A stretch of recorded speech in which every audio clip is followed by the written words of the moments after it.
പിന്തുണയും നൽകിയ കിലയുടെ director general doctor Joy Lemon ഇവിടെ എത്തിയിട്ടില്ല. ഈ പ്രവർത്തനങ്ങളിലെല്ലാം തുടക്കം മുതൽ പങ്കാളിയായ കിലയിലെ അർബൻ ചെയറിന്റെ മേധാവി പ്രൊഫസർ അജിത് കാളിയത്ത് ഇവിടെയുണ്ട്. അവരെയും ഞാൻ ഈ സന്ദർഭത്തിൽ അഭിനന്ദിക്കുകയാണ്. സാധാരണ നിയമസഭ നടക്കുന്ന സമയത്ത് അതുപോലെ ഞായറാഴ്ച വൈകിട്ട് മന്ത്രിമാർക്ക് ഒരു പരിപാടിയിൽ പങ്കെടുക്കുന്നതിന് കുറച്ച് പ്രയാസമുണ്ട്. അതൊരു വലിയ റിസ്ക്കാണ്. കാരണം പിറ്റേ ദിവസം നിയമസഭയിൽ വരാനിടയുള്ള വിഷയങ്ങൾക്കുള്ള ഗൃഹപാഠം തയ്യാറെടുപ്പൊക്കെ നടത്തണം. എനിക്കാണെങ്കിൽ നാളെ ബഹുമാനപ്പെട്ട മുൻ പ്രതിപക്ഷ നേതാവ് ഉൾപ്പെടെയുള്ള രണ്ടുപേരുടെ ശ്രദ്ധ ക്ഷണിക്കലിനും സബ്മിഷനും മറുപടി പറയാനുള്ളതാണ്. ഞാൻ തിരുവനന്തപുരത്തിന് എത്തിച്ചേരുക രാവിലെ 7 മണിയോട് കൂടിയിട്ടാണ്. സഭ 9 മണിക്ക് ആരംഭിക്കും. ഇങ്ങനെയുള്ള സമ്മർദ്ദങ്ങളൊക്കെ ഉള്ളതുകൊണ്ട് സാധാരണ ഒരിക്കലും ഞായറാഴ്ച വൈകുന്നേരത്ത് തിരുവനന്തപുരത്ത് എത്താൻ പറ്റാത്ത തരത്തിലുള്ള പരിപാടികൾ ഏൽക്കാറില്ല. അങ്ങനെ ഒരു അസൗകര്യം പറഞ്ഞ സമയത്ത് ഈ പരിപാടിക്ക് വരാൻ ഇവിടെ ഡെപ്യൂട്ടി മേയർ പറഞ്ഞു ഒരു സർഗാത്മക സമ്മർദ്ദം കൊണ്ടാണ്. ഇതിന്റെ സംഘാടകരിൽ ഒരാളായ മേയർ ഡെപ്യൂട്ടി മേയറും എല്ലാം വിളിച്ചു. ഞാനൊരു പരിമിതിയും പ്രയാസമൊക്കെ പറഞ്ഞപ്പോൾ മുൻ MLA പ്രദീപ് കുമാർ എനിക്കൊരു കാരിക്കേച്ചർ വരച്ചയച്ചു. അത് കണ്ടതോടുകൂടി പിന്നെ ഞാൻ അപ്പം തന്നെ സംഭവിച്ചു, ഞാൻ വന്നേക്കാം എന്ന്.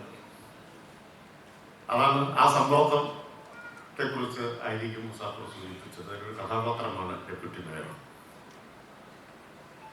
ഇത് ഞാൻ പറഞ്ഞല്ലോ, കോഴിക്കോടിനെ സംബന്ധിച്ച് മാത്രമല്ല കേരളത്തെ സംബന്ധിച്ച് അഭിമാനകരമായിട്ടുള്ള നേട്ടമാണ്. ഇങ്ങനെ അനേകം നേട്ടങ്ങൾ കേരളം കഴിഞ്ഞ കുറെ കാലത്തിനിടയിൽ കൈവരിച്ചിട്ടുണ്ട് കേട്ടോ. ദേശീയ തലത്തിൽ, സാർവദേശീയ തലത്തിലൊക്കെ നമുക്ക് അഭിമാനിക്കാവുന്ന ശ്രദ്ധേയമായിട്ടുള്ള നേട്ടങ്ങളുടെ ഒരു നീണ്ട നിര തന്നെ നമുക്കുണ്ട്. അതിൽ തിളങ്ങി നിൽക്കുന്ന ഒരു നേട്ടമാണ് ഈ സാഹിത്യ നഗര പദവി എന്നത്. ഇന്ത്യയിലെ മഹാനഗരങ്ങൾ എടുത്താൽ, ചെറുതും വലുതുമായ അനേകം നഗരങ്ങൾ എടുത്താൽ, ഒരുപക്ഷെ കോഴിക്കോട് വിസ്തൃതി കൊണ്ട് ജനസംഖ്യ കൊണ്ടൊക്കെ ഒരു ചെറിയ നഗരമാണ്. കേരളത്തിലെ പോലും തിരുവനന്തപുരമോ കൊച്ചിയോ ആയിട്ട് താരതമ്യപ്പെടുത്തിയാൽ ചെറിയ നഗരമാണ് കോഴിക്കോട്.